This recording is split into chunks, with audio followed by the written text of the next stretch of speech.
Hey guys, what is going on? McMole2 here. Welcome back to my channel. So today I am going to be bringing you guys footage of BB8 and the Rogue AAT raid with the Resistance team. Back in my earlier BB8 preview video, I talked about how I think that BB8 is more of a territory battles and raid character, and that's thanks to his kit, especially with the fact that he synergizes so well with droids and resistance, and I can definitely say he's a very deadly character with your resistance teams.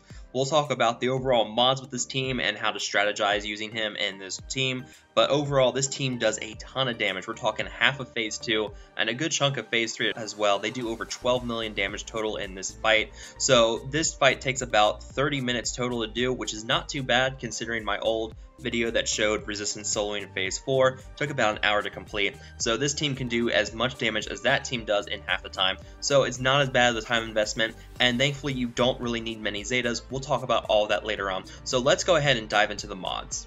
First up, we have Finn. You can see that I'm running crit chance and crit damage on him. Really stacking up that offense is going to be key because you don't need potency so much anymore thanks to the tenacity down with BB8's basic. So you can go for a more offensive build with all of your resistance characters. So having this offensive build is really going to help boost your score. You're going to need the Zeta on his balanced tactics. Without that Zeta, you're just not going to get a good score with your resistance teams in the Heroic AAT raid. The Omega on takedown is really recommended as well because it guarantees the exposed chance. So having that Omega is going to be great too because that's one of your very few guaranteed exposes with this team.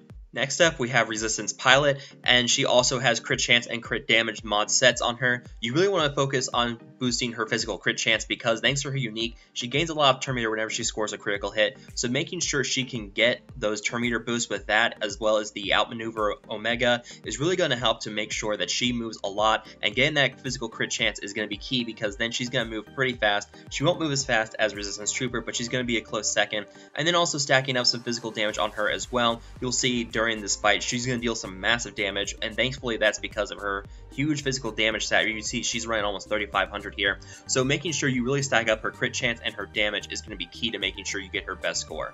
Next up, we have Resistance Trooper. Once again, crit chance and crit damage mods on him. You can see that you won't really need speed on him. I do have speed on the arrow, but you could go for offense on his arrow as well.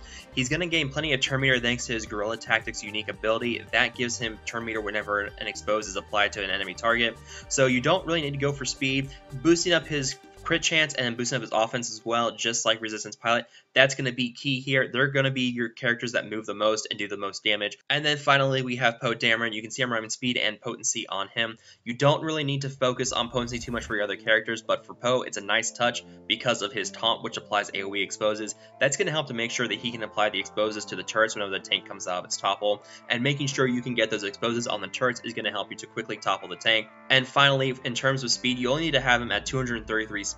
That way you can make sure he goes first before the tank at the beginning of the fight.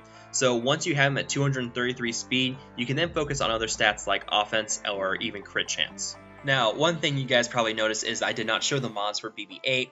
There is a reason for this. I was running him with speed and health initially. However, upon further review, I don't think I really need those mods on him. I could probably go for something more offensive-minded with him like I did with the Pilot and Trooper and Finn. And with the Covert Data Transfer ability that gives him 8% turn meter per secret intel buff on an ally, you don't really need to go for speed on him. He's going to be gaining 40% turn meter every time he uses Covert Data Transfer. So you have that. You also could really stack up his damage as well. You'll see during this fight, especially when he uses the Illuminate Destiny, he really starts to do a lot of damage like the other characters. He's hitting for over 20,000 on a crit. That's a lot of damage, so if you could really stack up offense on him instead of going for something like speed, you could probably do pretty well with him here. You could really boost up his damage. So I don't really have the mods for him nailed down yet. I can do a further video of them soloing phase 4, and I could probably show the mods then, but for now, I'm not going to say what you should or shouldn't use for mods on BB8. But I did mention the phase 4 solo. I'm pretty sure that this team can solo phase 4 pretty easily. In my old video, I showed how you need the Zeta on Rey for the days. That allows you to keep the B2s up and allows you to stack exposes on them through post taunt. Well, here, BB8 does the exact same thing where he applies tenacity down and then days on his basic attack, so you will have to get 2 attacks off with his basic attack on each character to get the days in, but it does the exact same thing and you don't need to put a Zeta on him for this. The 2 abilities on him that do need Zetas, you don't have to use them for this attack. for using him in a resistance team. He's going to be able to do just fine without the Zetas. So thankfully you only need one Zeta in your entire team, and that is a leadership ability with Finn. So you don't have to really stack up a lot of Zetas on this team. This is a very cheap team to use, and it does a lot of damage. You're going to get a great return on investment on your damage overall for this team. And then talking about how BB8 makes this team so much better, we have the basic on BB8 that we already mentioned has the Tenacity Down and the Daze combo on it. It applies Tenacity Down the first time he uses the basic attack. Tenacity Down cannot be resisted, so there is no chance of you having to miss out on the Tenacity Down debuff. Once he uses the ability, it's going to stick, and you can just go ham with the exposes. And then you also have his covert data transfer. We mentioned that briefly before. This adds secret intel to both BB8 and another ally. He gains 8% per ally with the secret intel buff, and then it adds plus 25% potency, and it spreads to another character whenever they use a special ability. So you can start getting the secret intel buff on a lot of characters in a very short amount of time, and this is going to really help to stack up the bonus turn meter whenever BB8 uses covert data transfer, and then it also shortens the cooldown on Illuminate Destiny by character with secret intel whenever an ally uses a special ability. So that is going to help him to use Illuminate Destiny a lot quicker. And then finally, Illuminate Destiny is a very, very interesting ability. It adds crit chance up, crit damage up, speed up, offense up, also recovers 20% health and protection for droid and resistance allies. A lot of buffs here, a lot of turn meter boost as well. You can see 80% turn meter boost. So there's a lot of stuff going on with Illuminate Destiny. This is a huge buff, and you can see I've got it slowed down a little bit for when the characters have Illuminate Destiny, so you can see just how much more damage they're pulling out. You can see Resistance Pilot dealing over 40,000 damage on her special attack with the Illuminate Destiny buffs. So this thing is huge for these teams because it's going to allow you to do a lot more damage in a short amount of time, and adding in with that exposed damage, you're really going to be able to take out the tanks pretty quickly. So Illuminate Destiny is a very, very good ability for this. You can also use it to help recover the health and protection, and all this protection and health recovery is also going to be helpful for these droids as well. That video will be coming later on. I didn't have time to do a droid team on my dev account, so I was not able to do a droid team. I'll probably do that on my main account instead. But yeah, this team is definitely very good with the Illuminate Destiny, and of course the Tenacity Down on BB8's basic. That means you can go ham with the exposes. All these characters can use exposes in some way. Illuminate Destiny can also apply expose to all enemy targets. The expose cannot be evaded, but it can be resisted. Two very different things here to note. And with these exposes, you are going to run into something that rears its ugly head pretty badly with resistance teams. We're talking about RNG here. And of course, you are going to have a few abilities here that only have a 60% chance of applying exposes. You have the buff, you have the taunt from Poe, the basic attack from Resistance Trooper, and the special move from Resistance Pilot. All these only have a % chance of applying expose. Only Finn has a 100% guaranteed chance to apply the expose, and of course you have BB8's Illuminate Destiny as well, but that's a very long cooldown, so it's not really reliable expose in that manner.